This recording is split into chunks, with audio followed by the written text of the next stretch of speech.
Titans fans, hello and welcome back to the Two Tone Crew. This is episode 143.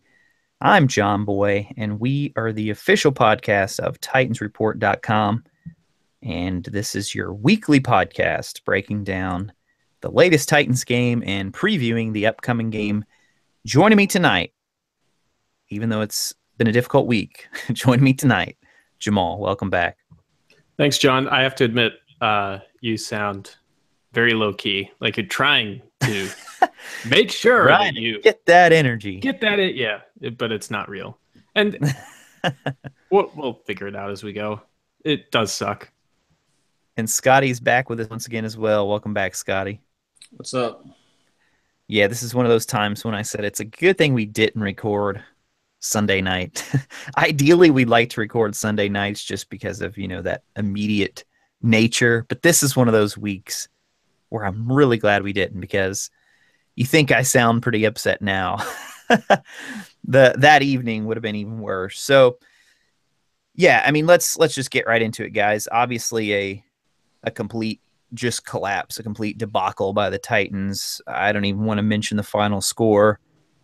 And I think probably the most disappointing part of all of this is, and we even touched on it right at the tail end of last week, is this the same old Titans, or are they ready to take that next step? And we'll get into all the details, but just as a whole, terribly unprepared for this game, terrible execution this game across the board, and just a really lopsided score. Now, we were talking a little bit before the show. I will say this.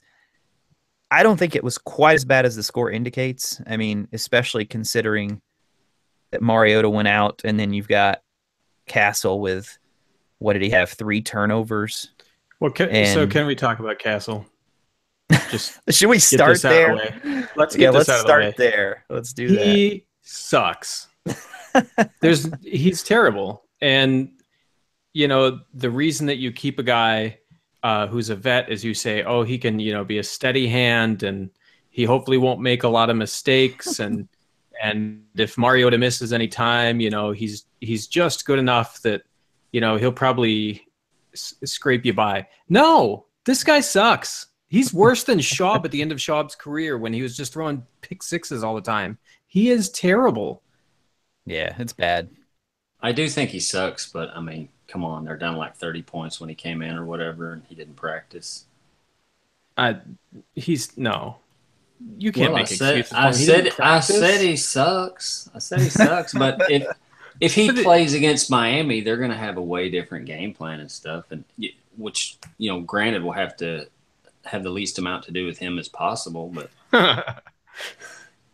you want to see the run pass? We've had people complaining a little bit on TitansReport.com about the play calling early in the games, and actually, I don't know that that's 100% accurate, but I would have to imagine it's 100% inaccurate. But but if you imagine what they're going to do if Castle's the starting quarterback, I'd have to assume it's run.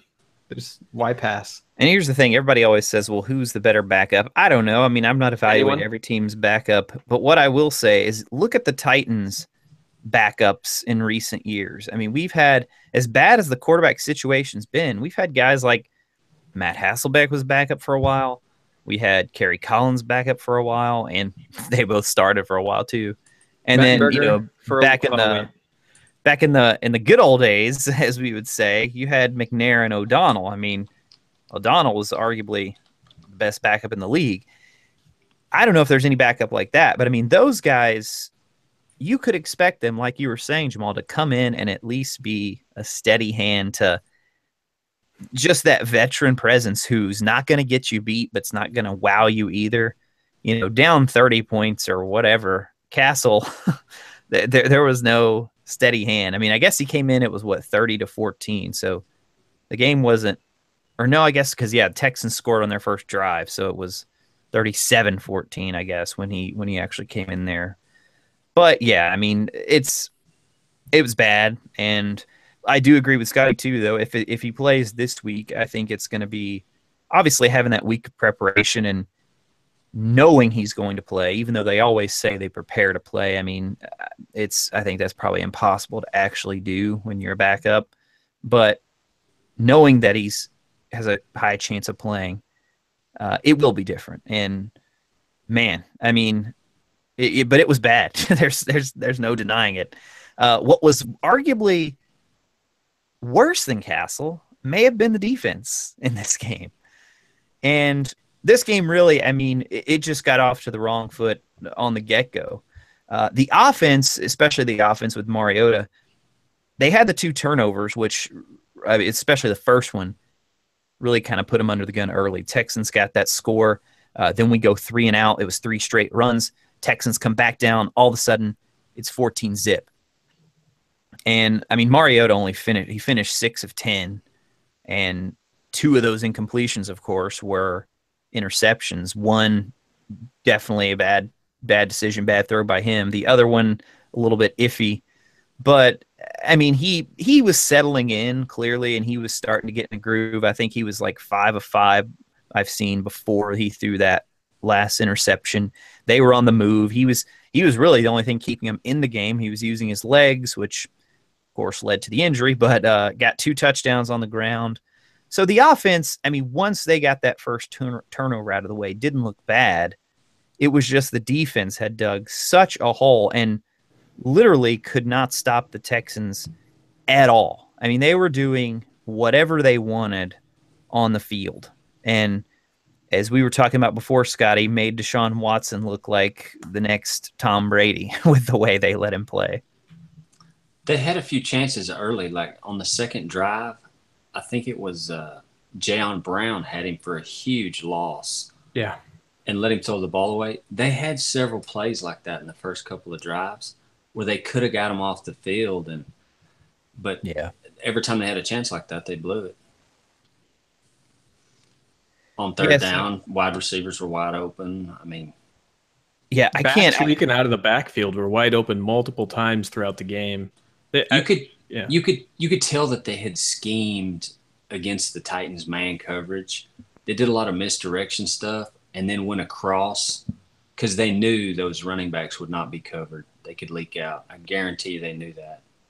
I just can't get over how open some of those guys were. I mean, it was just wide open areas he had to throw in. The Fuller touchdown and then running the ball, they were getting 5-6 yards on first down running the ball. It was that's not really true. I heard Greg Cosell and Kaharski talking about this today. Which part? The running? Yeah, the running. Kaharski said the same thing, and Greg Cosell goes, "No, they didn't really run like that." And if you look at the stats, Miller and Foreman both had less than 4 yards a carry. It was actually Watson that hurt them a few times running, and they did have a couple of runs. I think they only had 3 runs that were over 10 yards. I mean, believe it or not, I watched the game by non-running backs. Yeah, I watched the game again, and I actually thought, man, the run defense is a lot better than I remember. And they pressured Watson on, I think he had, 30-something dropbacks, 34 dropbacks. They pressured him on 13 of those. Yeah, I mean, I did not rewatch the game, so my opinion could potentially change if I rewatched it. But we've had some discussions on TitansReport.com about, was it more scheme or player execution? I tend to lean towards player execution, but I don't think you can set aside the scheme part. But there were I can recall a number of plays, and I did actually read through from Music City Miracles. I read through the all 22 breakdown they had, and it was just constant where there's a guy who's wide open, and you can see who probably should have picked him up coming out of the backfield. I think it was a lot of mistakes by players, and you can then start to question preparation by coaches. But I think there was a lot of mistakes by players that made the game look a lot worse than it was. I mean, and made Watson look better than he was. He had so many wide open throws that you can't really judge a quarterback on those. You don't really know. I mean, granted, he's not making mistakes, right? But a guy's wide open. you don't really know what kind of quarterback you have when that's happening. He had some good plays, very good plays, a couple of great throws, but there was a lot of his statistical output that was just easy. There was nothing to it for him. Also, What do you think, Scotty, about the whole preparation, execution? well, the one thing that's damning for Dick LeBeau is the secondary's improved. There's no doubt about that. It looks exactly like it did last year. And the players are different, but the scheme's the same. I just don't know if you can play that much man coverage with the rules the way they are. I mean, the rookie quarterback just carved them up like it was nothing. And so did Russell Wilson last week. He started out slow, but once he got going, he threw for almost 400 yards, 4 touchdowns. And you and I were talking a little bit on the message board about, we had talked, I had said how worried I was about the cornerbacks, and most people, I think, thought they weren't going to be left alone so much.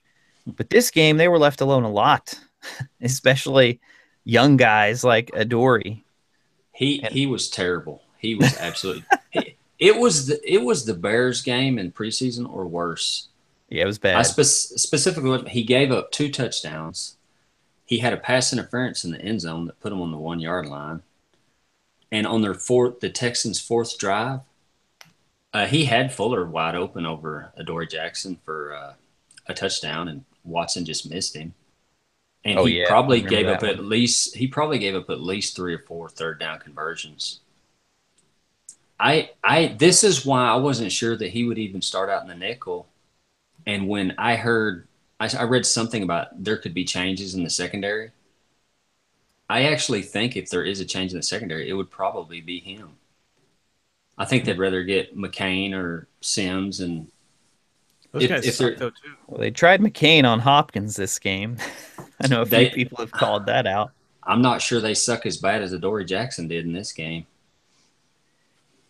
Yeah, this is the Adoree we kind of expected. I think we can blame ourselves because about 2 weeks ago we were saying, man, he's looking better than expected in coverage. And now the past couple games, not so great. And he'll have ups and downs as he's learning it. Sure. The problem is he's going to have a lot of that up and down on the field, as opposed to learning a little bit before he's on the field, right? If you're going to play man coverage this much, though, you can't play as bad as he did in this game, or you have no chance. And I don't know if you guys have been checking in on the other rookie corners, but man, there's a lot of them who are performing really well. From what the Saints, their defense was awful last year, and they made a lot of changes, and they got Lattimore, and apparently he's playing really well. Kevin King's apparently playing pretty well. The other guy, the guy I wanted, Tre'Davious White for the Bills. I've seen a couple tweets going out on him. So, it's frustrating, and Adoree certainly has that element that they don't have in terms of the returnability. But, man, if he's got to make some big improvement because, right now he's a huge liability out there. And we knew this. This is kind of what we expected, that he was like a boomer bust prospect. And it's going to take him time. And it just sucks. Did y'all see the graphic during the game? It said it was just about him: targets, receptions, yards, and touchdowns. He was number 1 on all those. So wow. Apparently the other team thinks he's the weak link at the cornerback position because that's who they're going after. Was that on the year? Yeah, that was for the year. Yeah. Interesting. And just the Titans, right? Not the whole NFL? Yeah, just the Titans. Yeah. Interesting. Because I wanted the same thing at first, and then it was just the Titans. So do you think, and I think there's an obvious answer here, but to the extent that you guys might want to hedge your bets, I'd be interested in discussing it. Do you think the defense will be this bad in general throughout the rest of the year? I feel like this is one of those games where it just blew up and it snowballed, and it's not going to be the defense that you see. That doesn't mean our defense is going to be good necessarily, but it's not going to be the defense that you're going to see the rest of the year. This isn't even necessarily the defense we saw prior to this. Although, like you said, we even mentioned it last week. Russell Wilson Yeah. did pack Yeah, on a bunch of yards. Yeah, I don't think they're as bad as they showed. I mean, that was just a complete debacle, really, in terms of defense. Also, they have the easiest schedule in the league the rest of the way. Yep. And they Their don't net- face a lot of good offenses. Not that we Oh. thought the Texans were going to be one. But Exactly. Yeah. Their next 3 games are against terrible offenses. So, and Yeah, if it's any time to right the ship, it's now. the Texans have some very good receivers too. I mean, Hopkins and Fuller. Fuller makes them a lot more dangerous, gives them a speed element next to Hopkins. What do you guys think about? I didn't get a chance to read into. Apparently, Logan Ryan covered Hopkins last year and did a pretty good job on him. And so I think a lot of people expected going in that he would almost shadow him. And I saw where Malarkey said they didn't do it and they thought they wouldn't have to. And then in the second half, they were forced to put him on him more. Well, they haven't been paying attention to how the Titans play defense. That's not what they do. He's definitely in the slot, in the nickel. No, I'm saying based on how he did last year against him. I know, but I'm saying that the Patriots tried that with Logan Ryan at the first half of the year, and he ended up getting benched. Now, he might have done good against Hopkins in that one game. Right, yeah. But when they tried him outside and to move around and follow receivers, he was historically bad. And then they moved him in the slot, just like the Titans use him, and then he became a pretty good player. So, I mean, you could argue that it'd be better than a Dory Jackson or yeah, that's where I'm headed. Sims maybe, but I don't think they're going to change up their whole defense. Well, they did. Or Malarkey said they did in the second half. He said they started putting Logan Ryan on him. So he shut him down for like points 42 through 57. I mean, the second half, who cares what they did? Yeah, how many? I guess I'd be interested. How many catches did Hopkins have in the first half? Because he ended up with 10. So unless he had like 8 of them in the first half, he didn't get shut down in the second. I can tell you how many he had in the first half. It's right here. He had 5 catches for 64 yards and 1 touchdown. So he had 5 catches in the second half for 43 yards. Still but what I was just wondering if you guys saw any more into that than I did, because Malarkey said that, but I'm pretty sure it was in the second half. I'm pretty sure I saw Ryan line up on him one time, and then they got a penalty, and then after the penalty, he wasn't lined up on him. So I don't know if they actually followed through completely with what Malarkey said or not, if Ryan was on him every time. But, I mean... I didn't watch the game that deep into it. Yeah, I didn't either. But yeah, I mean, they've got to figure out. And hey, here's a guy that I think's kind of been given a little pass, but Byard was not good in this game. No, I think he's at fault for the first touchdown. He had the pick that kind of helped him before the half. That was a nice play to bail him out of even more points. But yeah, there were a couple plays when he was just not in position.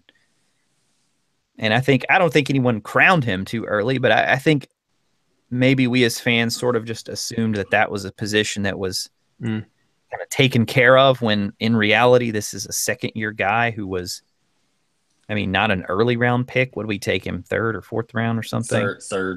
Third round. The way they discussed him, there was some fan narrative. I don't know how widely spread it was, but there was some fan narrative that he's going to be our Polamalu, right? Yeah, and I mean, LeBeau had been a good bit. buying into that. Yeah. So, but I think the injury to Cyprien hurts that a little bit, because they have to use him a little differently, I think, without Cyprien. And, well, Cyprien wasn't even that good on the field when he was playing. But I don't know that he has necessarily the exact role that they were hoping for, but he hasn't shined. Heck, I mean, Jarrell Casey hasn't shined on defense this year at all. He had a pretty good game in this game, though. He got a sack and some pressures. I saw some pressures, definitely. He doesn't seem like he's had much of an impact. I don't know. And until this game, I agree with you. He'd been pretty quiet.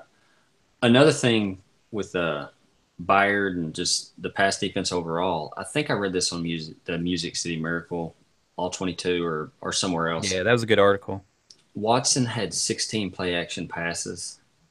out of his 34 attempts, and the Titans pretty much bid on every one of them. Yeah.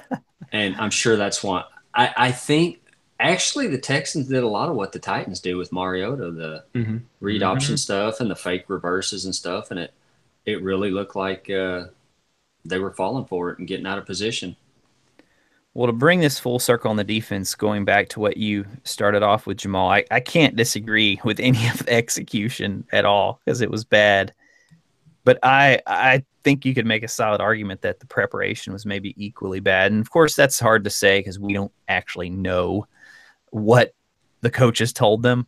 But we do know Malarkey sort of kind of called out at least the coaching staff as a whole when he said that they didn't make adjustments. And I mean, that was clear. They made little to no adjustments in terms of defense the second half. I mean, so is one thing for it to start out the way it did. And they didn't even really, I wouldn't say they didn't try, but according to Malarkey, he wasn't pleased with the adjustments that they made. And I take that to mean like halftime adjustments.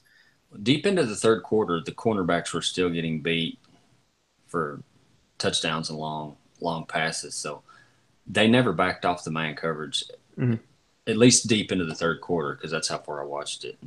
Yeah, at that point, why even change? Like, there were a couple plays in that Music City Miracle article that said you actually couldn't tell if the Titans were supposed to be in man or zone because of the way one player would be doing like something that would make you think zone, and the next player would be doing something that make you think man. Yeah, I know one of the plays specifically that they were probably talking about. Rich Gannon was trying to decide whose fault it was on the touchdown, and you really couldn't tell. Yeah. So that's, I mean, I don't know who that's on. Man. If that's a breakdown of communication from coach to whoever's calling the plays, I guess that's Williamson, who's the guy with the radio and the helmet on the field. Well, like I said, better players, same results. If it keeps coming, you got to blame Dick LeBeau. So switching to the other side of the field, I'm just looking at our drive chart. Have you guys looked at this? Mm-hmm. I actually thought John was way too kind of the offense when he opened up. Well, so I will say this. I agree to a certain extent. In the first half, the second quarter, the offense got going. They had two drives. Otherwise, it was pathetic. Touchdowns. It was 2 drives for touchdowns. That's they scored 14 points. The problem is the interceptions. But the other, I mean, I don't even. What would it be? The other 4 drives were bad. But did you see what the longest drive was besides the 2 touchdowns? The 2 touchdown drives, the longest 12 yards. No, that's second half under Mariota. I'm just touchdowns. Hey, I'm talking about the whole game. 12 yards. The second half, our drives went for 7 yards, 3 yards, 0, 0, 12, -1, and 3. We suck. Right. Pathetic. Right. We had the 2 drives that went 75 yards for a touchdown, 1 drive that went for 12 yards before we fumbled it, and every other drive went for less than 10 yards. Yeah. I mean, that's why I said I thought John was too kind to the offense. Oh, yeah, I'm not even considering the second half when I say that. I felt like watching the game, the offense was on track, and I was pretty comfortable with the offense at the end of the first half. I thought the hole was too big, and the 2 big interceptions were killer, but I felt like, okay, the offense isn't as big of a problem. Got to clean up the mistakes, but yeah, they're okay. But then without Mariota, the offense was just complete trash. I mean, and maybe it would have been trash with him, but the 2 touchdown drives made me more comfortable. I posted this this is more to the defense though, but I posted this in the game thread. If you go back to the Seahawks game, the Seahawks scored a touchdown before half, and then the third quarter, they had like 4 touchdowns in their last 6 drives. And then to start this game, here's their drives: touchdown, touchdown, touchdown, field goal, touchdown, interception, touchdown, punt, touchdown, field goal, field goal. Seahawks would have had even better results had they not had their own mistakes with penalties, and if they didn't have to score touchdowns, and so they were going for it on 4th down. They would have done even better. I mean, that's why we mentioned it kind of in passing, because it was a big win, but we mentioned it last week. Hey, Seattle kind of moved the ball at will. That kind of made me nervous. And Houston did it even worse. Oh yeah, this drive chart. This is as bad as it gets right here. That was the worst defensive performance, especially the first half. I don't think I've ever seen one as bad. They scored on 9 out of 12 drives. That's unreal. And 1, 2, 3, 4, 5, 6 of those are touchdowns. Unreal. Yeah, I don't think it's any excuse, but if Mariota hadn't got hurt, I don't think there's any way they put up 57. I mean, Castle had, like we said, those 3 turnovers in the second. So the score's a little inflated, but he had 2. He had 2 himself. Yeah, but man, he at least allowed for but what? He threw 2 interceptions. He also ran for 2 touchdowns and did 6 of 10 when Castle was 4 of freaking 10 in a whole 2 quarters himself. It was not even close. I mean, Castle's drives were interception, fumble. That it was just. Is he better than Castle? Obviously, that's not my point. My point is he made plenty of mistakes in this game too. Yeah, but the Texans don't put up 57 if he's in the game. Well, if we hold the ball for more than a minute at a time, it becomes very difficult to score 57. It's near impossible to score that many freaking points in a football game. Yeah. I loved the post. Did you guys see the post? I know you saw it, Jamal, because you commented in it. The guy was, I think it was it Denali who posted the thread about what would have happened if the Titans had literally not played any defense at all. Like if you'd known going in, okay, we don't have a defense, so how are we going to play this game? How different would the score have been? And the answer is not all that much different than it was.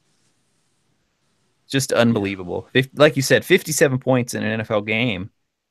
I'd have to go back and look. I mean, when was the last time a team put up that much? We had the Patriots, was it 59-0 a few years ago on the Titans?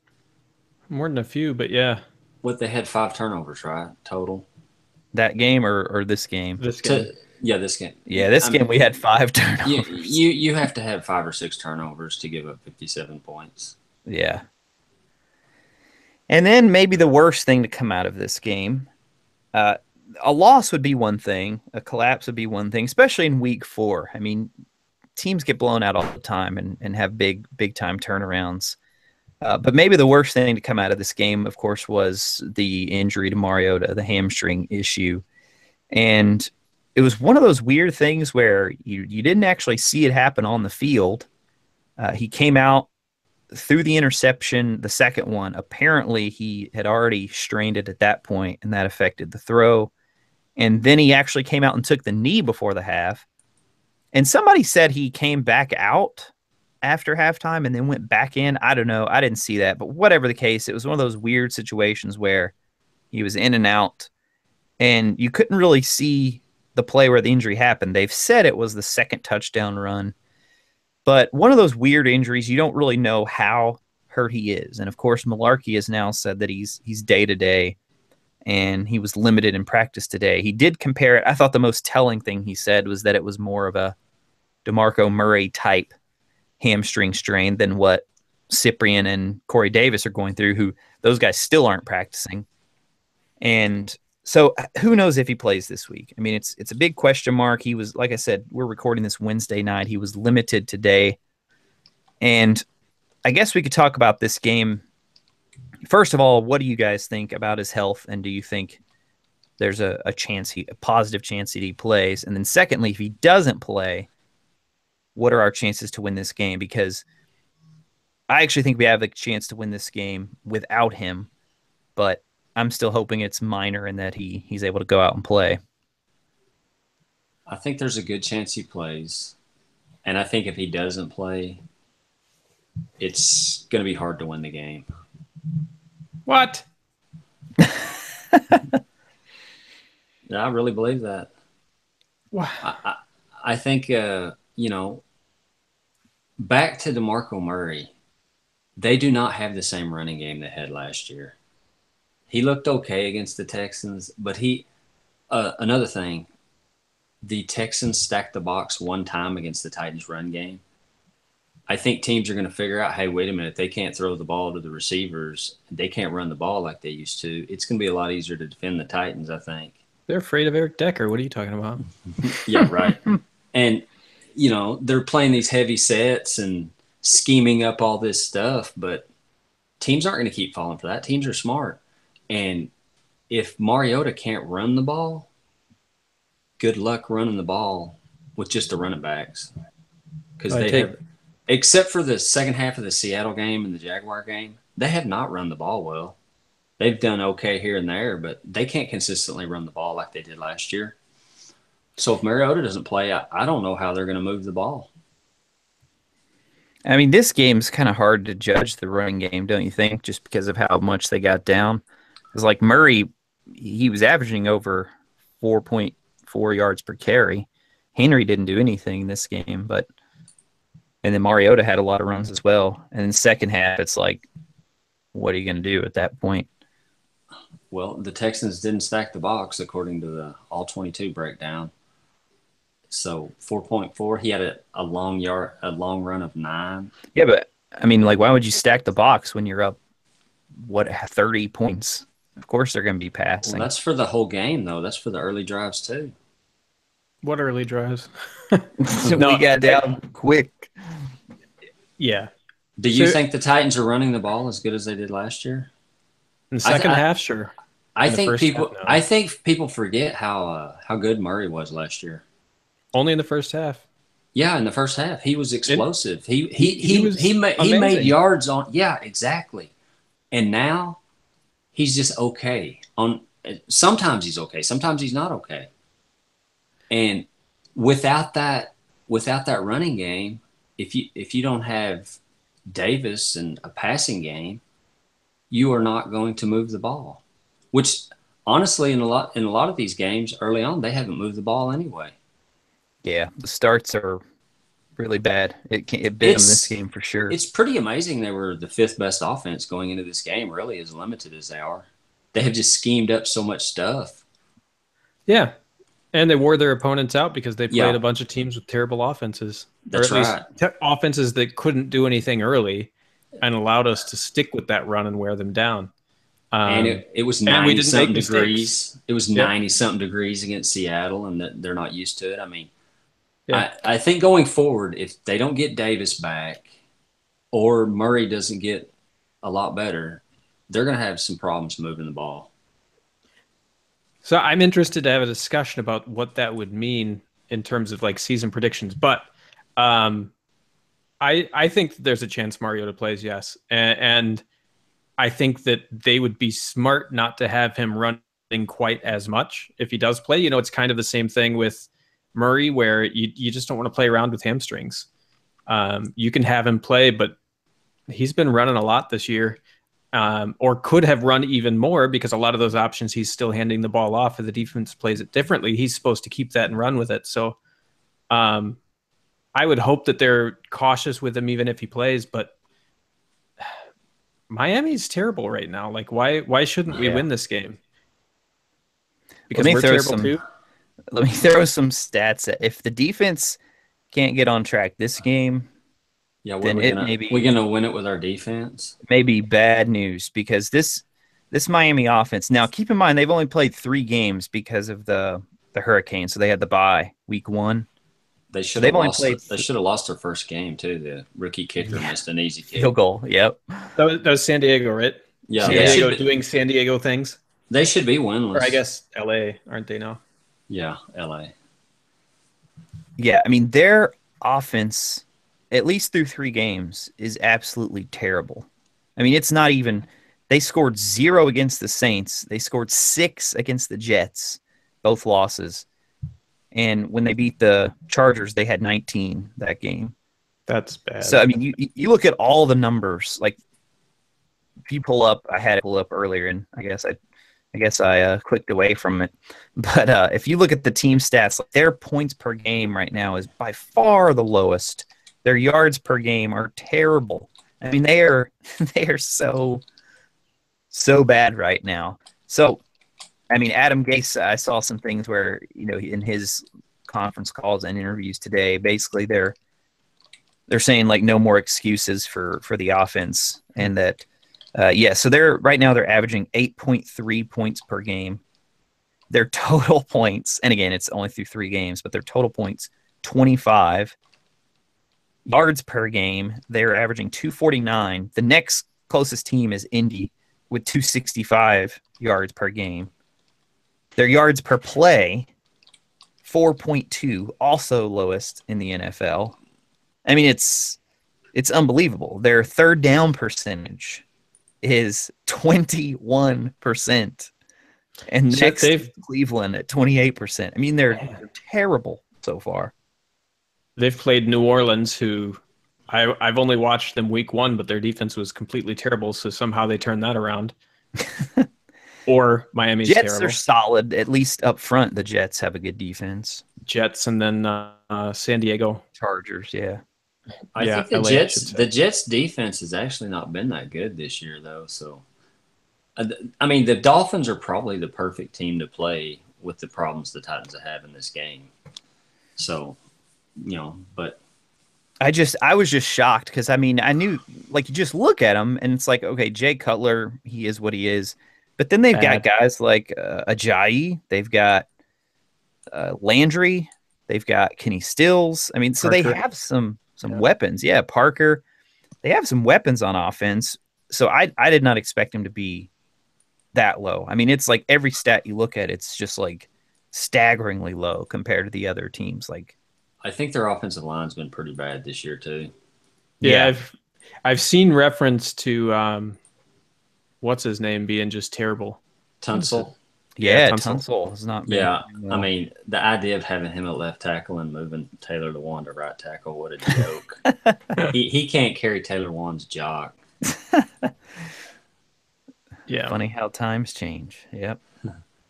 Yeah, no, so either way, I'm predicting a win for us this week, which is entirely opponent based. I think that there are a number of things that we did not necessarily against Oakland, I guess, but certainly against Jacksonville and Seattle. There are a number of things that we did that covered up a lot of concerns. And we actually talked about those on the podcast. And then you see against Houston where it was just a big dumpster fire. So could we lose this game? Yeah, I guess, but I'm not willing to think we're that bad yet.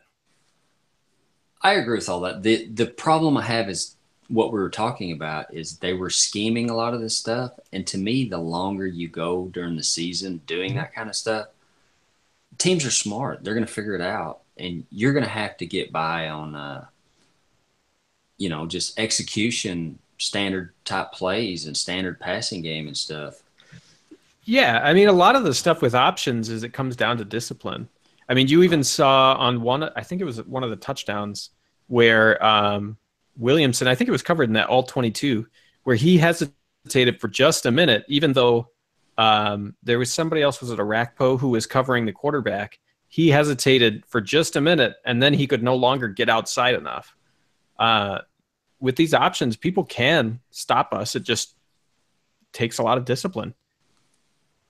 Mm-hmm. Yeah. Yeah, I don't know. So if Mariota can't run, though, I mean, their whole running game is going to really suffer. I had a discussion with someone on TitansReport.com, and I've been assured that Mariota running is not the design of this offense. Well, they've got injured skill people too. I mean, that's also hurting. I agree. Yeah, no, and I'll go a step further. It's not just Davis. I think they could use Harry Douglas. And even if they had Sharp to play, I mean, wow. he's not good. But if you could at least, they can't put Taylor out there. They don't. Yeah, there's something with Taylor. They don't play ready yet. They have 2 wide receivers they can play. If you really watch them, they stay in the 2 tight end stuff as much as they can. They never hardly go to 3 wide receivers, and they don't use Taylor as a true just wide receiver. More of a gimmick receiver. Yeah, he doesn't know the offense. I mean, if they had Douglas or Sharp, to do that heavy stuff anyway. I mean, some of that is just by design. When they had Davis in week 1, they played more 3 receivers than they did all of last year. They were down a lot and passing a lot, and E- after the game, they said we didn't want to pass that much. Even before they fell down, though, they were using 3 wide receivers a lot more. And even if you're not using 3 wide receivers, just Davis opens things up on his own, even if he's in there with the 2 tight ends. Yeah, we've got to get him back, but I guess in the meantime, we also have to play games. So you were very high on the team coming into the season. We've seen some bad stuff. How low on the team are you right now? I still think that they're going to get better. They're going to get Davis back. They have to, the funny thing is we all said 2-2 after 4 games would be pretty good. Yep. And that's where they're at. But, just the way it happened more the way it happened and the Mariota injury. Yep. I mean, it looks like he might only miss 1 game at the most, but a couple of days ago, we're thinking 6-8 weeks or something. And I honestly was just like, you know what? Season's over. I mean, in all seriousness, exactly. It is over. And so if they, and I think I said this before the podcast, but people are going to way overrate Watson for what he did in this game. And their offensive line's still bad. I wouldn't be surprised if they didn't lose a couple games and he didn't look bad in some upcoming games. And I think as long as the Titans get through this next stretch where they play the Dolphins, Colts, and Browns. Yep, leading up to the bye. They could easily be 5-2 or, Yeah. I'm certainly feeling better about my pick of Houston to win the division, but it definitely has more legs now that Watson looked semi-decent. Yeah. So this is my awkward and probably poor attempt to make you wiggle a little bit. So how important is Mariota to this offense? Isn't he like the key to this team? Without him, you're thinking we're going to lose to Miami. Well, I didn't say that. I said it'd be hard to win. Yeah. Mariota's everything to the offense. I mean, my God, without Mariota, they're one of the worst offenses in the league. MVP. I mean, especially if you're telling me if Castle, we'd have to sign Kaepernick. In all seriousness, I'm sorry. So you have to set aside when you're saying this, you have to set aside the locker room because we just don't know how it would work in the locker room, right? But if Mariota missed a good chunk of the season, Kaepernick obviously gives us a much better chance to win. I mean, there's no question at all. And he should be signed and to play and start if your goal is to win games in the short term. I think but that's never your entire goal. I think people are forgetting how bad he was the last couple of years he started. He was terrible. I watched some of his games. I didn't think he was terrible. I don't think he's good, and I think Castle's worse. Oh, he's okay. He's better than Castle, but the difference between Castle and Mariota is almost the same as the difference between Mariota and Kaepernick. How about that? Not according to Skip Bayless, Scotty. Oh, God. Don't make me agree with Skip. Oh, no. You agree that – no, you saying that, Jamal. Yeah, you agree that Kaepernick's better than Mariota? Because that's what he said. Oh, is that what he said? Oh, no. Yeah. I don't agree with Skip. Good. I feel so much better. Yeah. There's a video. Go check it out. He legitimately lost his job to Blaine Gabbert. That wasn't political. He really lost it. Yeah. Yep. A lot of people forget that. I mean, the fact is, if it wasn't for the whole situation, nobody would even be saying, why hasn't he been signed? Why hasn't he been signed? Because he'd be signed if it wasn't for that. Does he even want to play? I haven't even heard him say anything. Yes, there are multiple media people, including like Mike Silver, who claims at least to chat with him, and he specifically said Kaepernick was upset that the Titans didn't even reach out.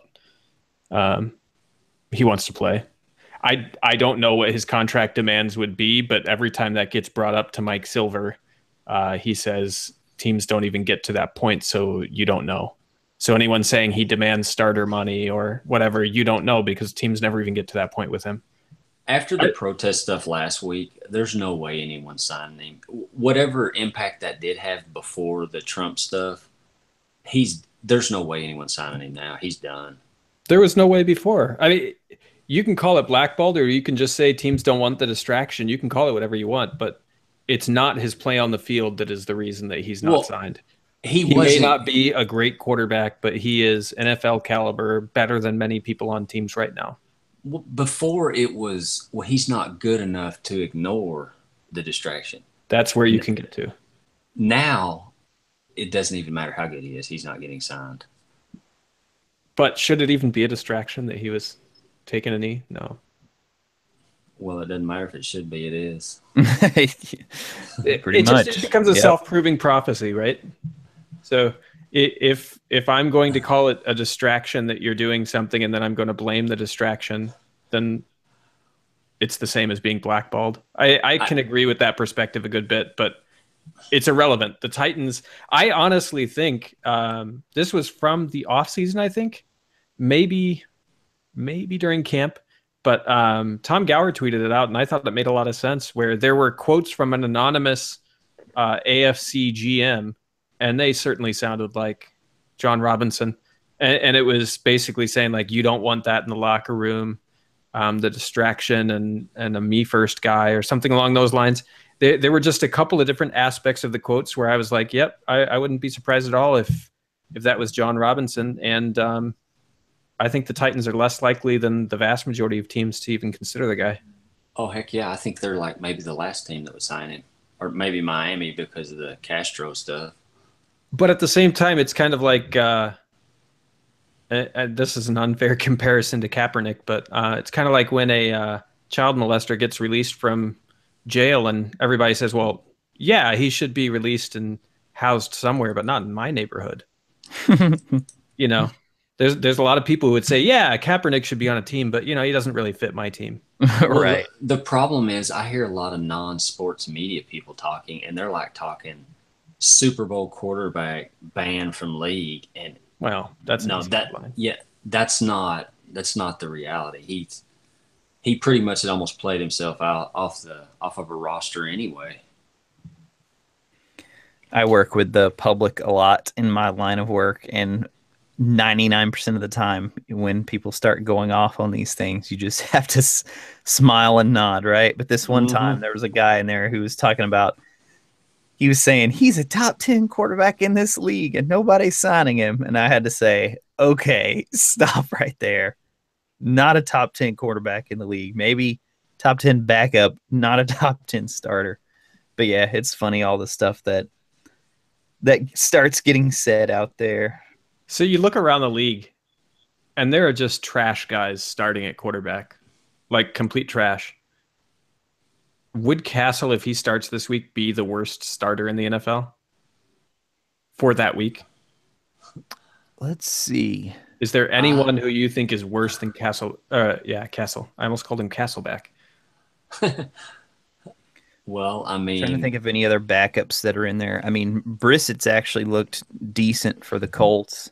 Tolson was about Castle level in his first game. He can run around, but as far as passing and directing offense, I'm not sure he's much better. They got Brissett? Brissett. I think his name's Brissett.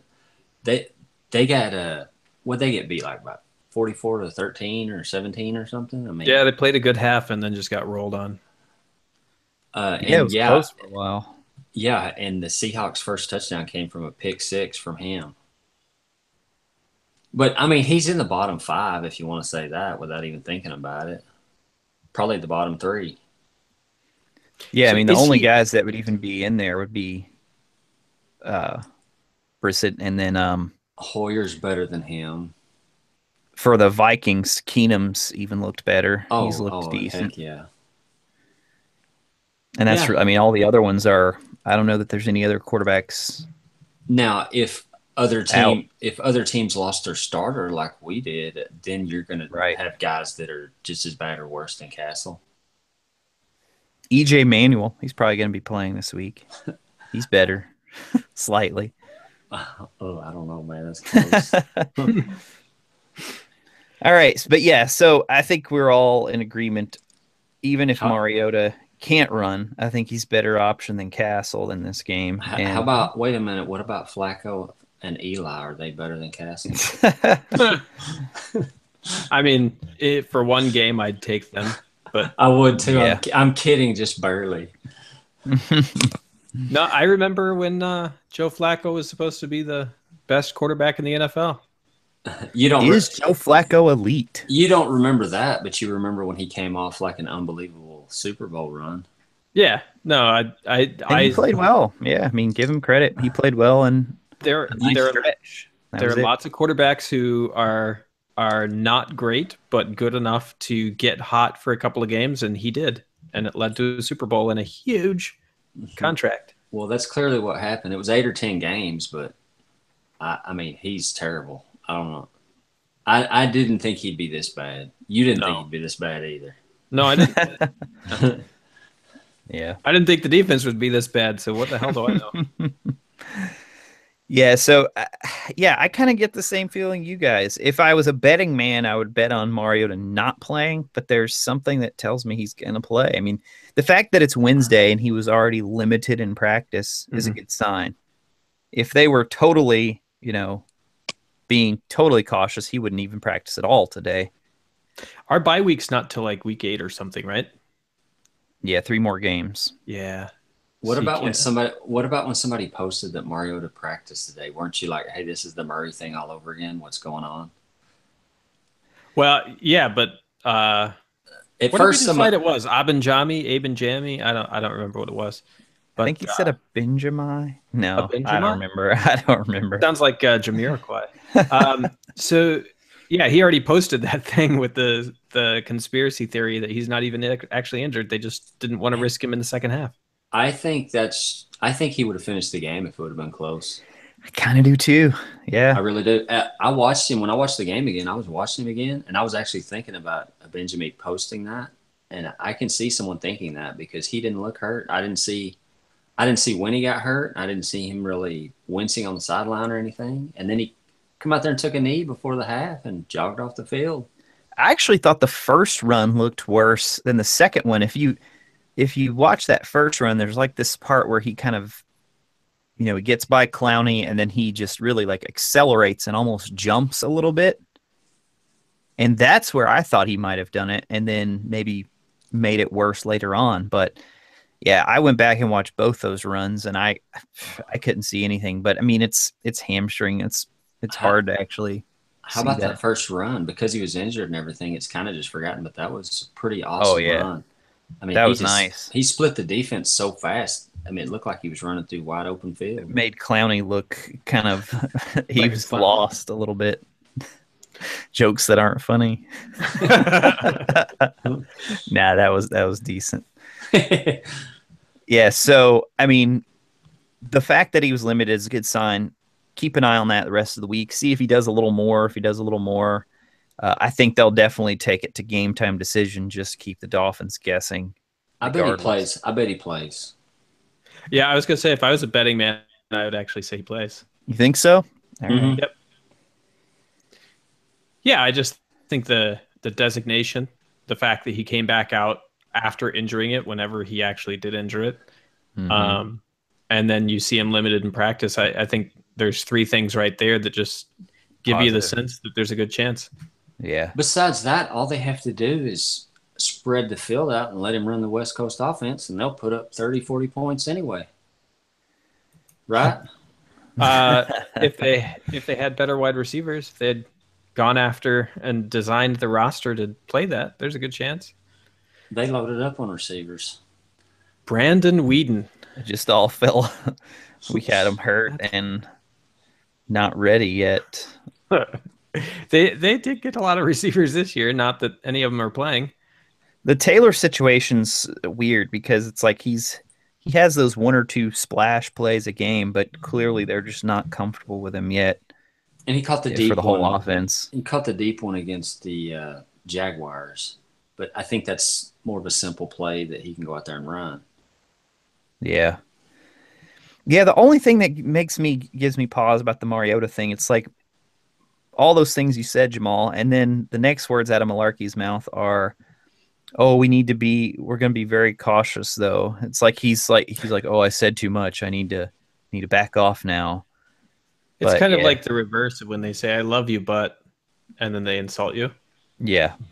Yeah, here's the Wyatt. I found the Wyatt tweet. Malarkey said he's still holding out hope for Mariota for Sunday, but Titans won't risk further injury. He said, like holding out Well, hopes, like, hey, he practiced limited today, but I'm still holding out hope he's going to be able to play. I I mean, think if you're saying they're not going to risk further injury, that's something that I think is pretty clear given the week off. But again, we've been over this, but my risk threshold is really low. Oh yeah, especially with his position. wasn't it Mariota himself that said that they were planning on just having him try to just go from the pocket? Wasn't that? Didn't he say that on the Sort of. show? That was a morning on the Wake Up Zone interview. They asked him. I can't remember how it was worded, but they brought up the question of would this be a week where something to the effect of you emphasize keeping you in the pocket more, and he answered exactly. And the way he answered the question led me to believe, oh, that's might be what they're preparing for, actually. So yeah, that's kind of what he led people to believe with that. Well, the Dolphins are definitely the team to either try to just keep him in the pocket and beat, or even play Castle. Yeah, yeah. So I mean, looking at schedule here to kind of wrap things up, this is an important game just because it's one of those games where you got to get back on track after get that bad taste out of your mouth, especially considering just how lopsided of a loss it was. And the Dolphins are clearly a team. If we're going to win the division, if we're going to compete for the division, you've got to win this game. And in fact, you got to win two of these next three, maybe even all three of them, just because of the fact that these are three. If Mariota's fully healthy, then the Titans are heavy favorites in all three of these, almost certainly. But there's always that chance. I mean, the Dolphins, their backs are against the wall too. They're 1-2, so because they only played 3 games, and their offense is going to be desperate. Ajayi is a quality back, and he might be able to find some room this week. I'm like Jamal. I still pick the Titans in this game, despite last week, despite Mariota being banged up. I just think the defense is going to come out and hopefully have a huge chip on their shoulder after what they did last week. And then you get an extra day of rest off leading into the Monday night game against Indy. What do you think, Scotty? You think they're able to get the win? Yeah, I think the Dolphins are too bad. The Titans are too good in other spots anyway. Even if Mariota's limited or if Castle plays, I think they should win. I think Cutler's probably about to lose his job, and they're in disarray. Their team's in disarray. I think they're ready to fold up. All right, so we all three predict a win. Let's turn that on its head a bit. If we lose this game, how much Everybody are you panic. hitting the panic button? Yeah, exactly. Oh, yeah. No, Season over. Abort. one of the things I've been thinking this week, and we've already touched on it a little bit, is like you should never from one week to the next allow your opinion to change too much. And I was feeling pretty good last week. So I can't get to the point where I'm feeling too bad. Like I'm still thinking, yeah, this team, we got an easy schedule. We should still win 8, 9, 10 games, assuming Mariota's healthy. But if we lose to a team like the Dolphins, who have no business, like so far this year, they have shown nothing. They seem to be in disarray. If we can't beat a team like that, then you have to really question how good is this roster? How good is this team? And can we beat other teams like Cleveland, right? We should be able to beat them. Well, maybe not. And you start looking at some of the later games in the season, and those teams don't look great, but they're beatable, and so we are assuming wins. Well, maybe not anymore. I'd really have to start questioning if you're even going to get to 8 wins if you lose this game. Mm-hmm. It depends on how and why they lose. Yep. If Mariota doesn't play and Castle plays like he did last week, I don't think it's time to panic as long as Mariota's coming back the next week. If Mariota plays and plays kind of good and the defense gets shredded again, then it's time to start going, no, no, they're not good enough.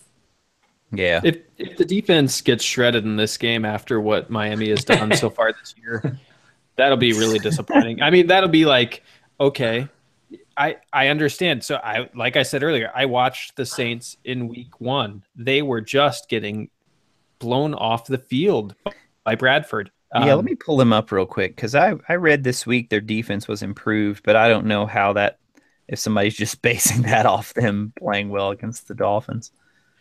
Well, but so I think they've improved almost every week because I think they beat Carolina just a week or two ago. New Orleans. Didn't they beat Carolina as well? I think the week before this. Yeah. So like they're improving every week, and that's where it's like, okay, the defense can be bad, but they can turn it around. They can get some things fixed. But you start letting Miami, you be the first team that they actually get their offense going, then I'd start losing some hope. Didn't they get shut out last week? Yeah. 0 on the Saints. Yeah, they couldn't score against the Saints and defense. only had 6 the week before. Yeah. Like I said, when I watched the game again, I mean, it sounds crazy to say because they gave up 57 points, but they still were pressuring the quarterback, and they were still actually doing decent against the run most of the time.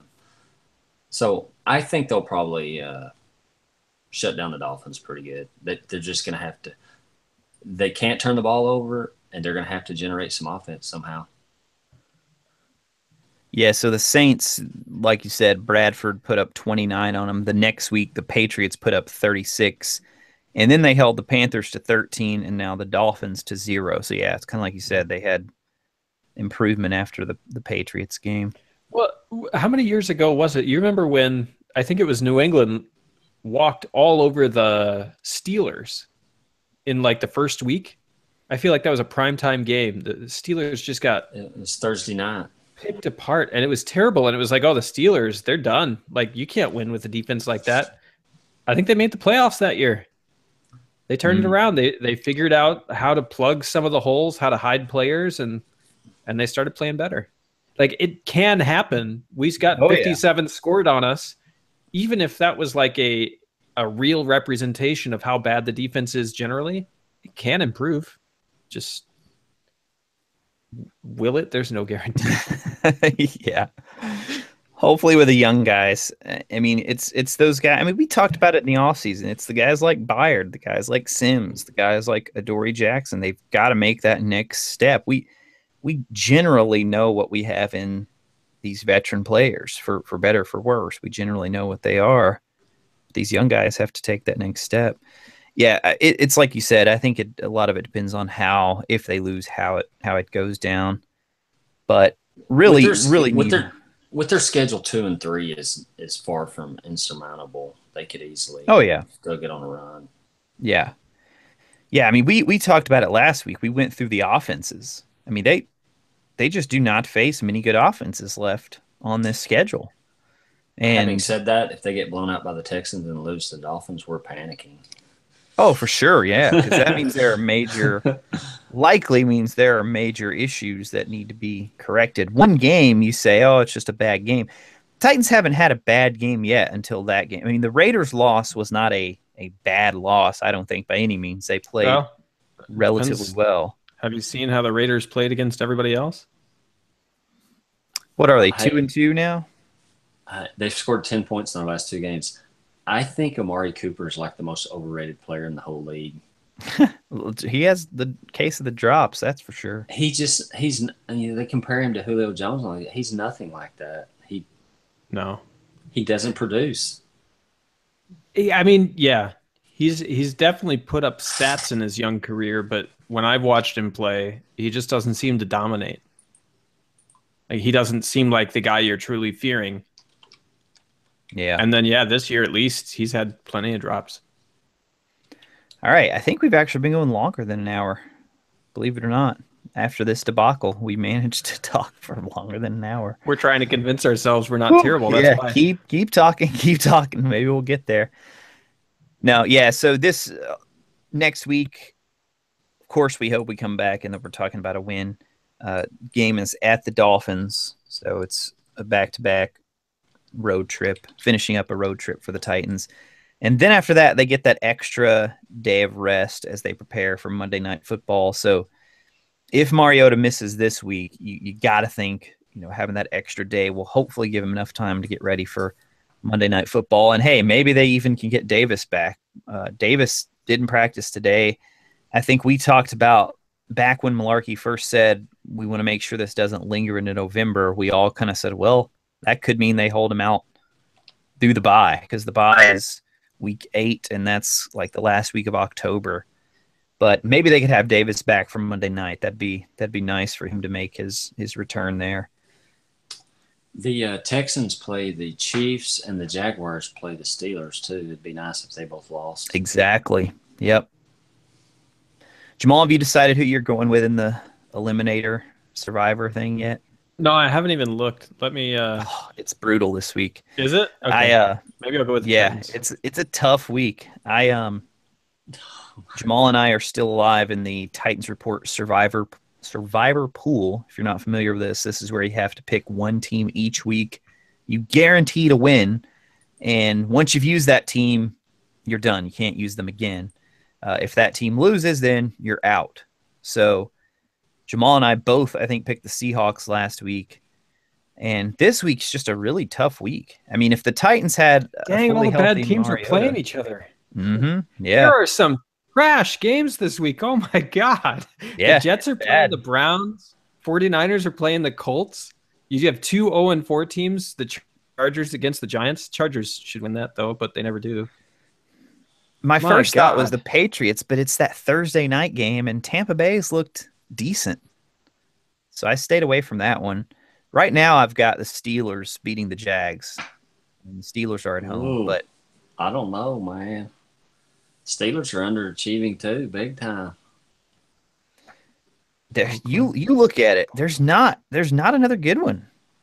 There's no slam. Another year, I would pick Seattle against the Rams, but my God, getting rid of Jeff Fisher. I never like to pick away teams when I do this. And if you look at this, there's really the Texans are at home against the Chiefs. That's one you might say. The Cowboys play the Packers. I think every year I get knocked out of this thing is when I pick against the Titans. Because if I win, I'm happy, and if I lose, I'm happier. That's not a bad idea. The Raiders are at home against the Ravens, but they're probably not going to have Derek Carr this game. Rams and Seahawks. Eagles and Cardinals might not be a bad one, but I think you've already picked the Eagles, Jamal. Did I? Why did I do that? But even that one, I don't know. I'd pick the Jets. Jets, the Cardinals over Browns. Yeah. Yes. I might pick the Chiefs over the Texans. It's a tough week. I think this week we're going to have probably cut the field in half. Because already, if you look at the thread, there's only a couple posts so far. We've got Steelers, Jets, Eagles, Chiefs. The Browns the Browns aren't even competitive. They got blown out by the Colts. So I can't pick the Cardinals, the Rams. You could pick the Cardinals. Oh, you've already used the Cardinals. Okay. So, yeah. Did you pick the Cardinals over the 49ers? I don't even know anymore. Yes, I did, because they almost lost. I was going to say, you're lucky to still be in it anyway. Of course, I lost in week 1. Oh, we're all lucky. The week I picked the Cardinals, really just about everybody got knocked out. Yeah, last week was really, really close. Can't even remember who I picked, but I remember it was close. And this week looked like it was going to be. We had the Seahawks, and that was close for a while. I think. Yeah, it's a fun little game. If you've never done it before. The Vikings are probably pretty safe over the Bears, I think. Yeah, he's going to start his first game against the Vikings defense. Good luck. Pretty good defense. We've never talked about how bizarre and unlucky the Vikings are for not just what happened to Bridgewater, but then you've got Bradford just like mysteriously going down with like who knows what this has been. Wait, and you're saying Bradford going down is a surprise? Yeah, because they won't even tell you what the issue is. They're like, Just in no, the way he went down. Yeah, I know what you mean. I'm just giving you a hard time. I bet it's an ACL. And well, what they said is they did like MRI and everything's intact. What I heard is they can't see it. They can't see because of all the scar tissue. It was part of the same quote. They said they're not sure what's wrong because there's so much scar tissue, but everything is intact. That just sounds great. Woo! Wow. But yeah, no, it must, like, if you were a Vikings fan, how depressed would you be watching him do what he did to New Orleans? And then just like he might as well retire. I don't know what's wrong with him, how long he's going to be out. Why would he retire when someone will give him another monster contract next year? He's well on his way to owning a NFL team at this point. He seriously has made a ton of money. Yeah, because he was the last quarterback in that old CBA, right? Yes. Yep. He got the big time deal. The first round pick. He got a big deal from the Eagles too. Yeah. All right, guys. If you've made it this far and you actually came back to listen this week after the Titans debacle, we appreciate you very much. Thanks so much for all your guys' feedback. Thanks so much for the support. You can find us online, of course, titansreport.com. We are on Twitter at Titans Report. You can find us on Facebook, facebook.com/Titans Report. And let's see, what else? iTunes, you can subscribe to the podcast there. You can also rate and review us. Stitcher, Google Play, all the places you can find a podcast. The Two Tone Crew should be there. So thank you all so much, and we'll talk to you again very soon.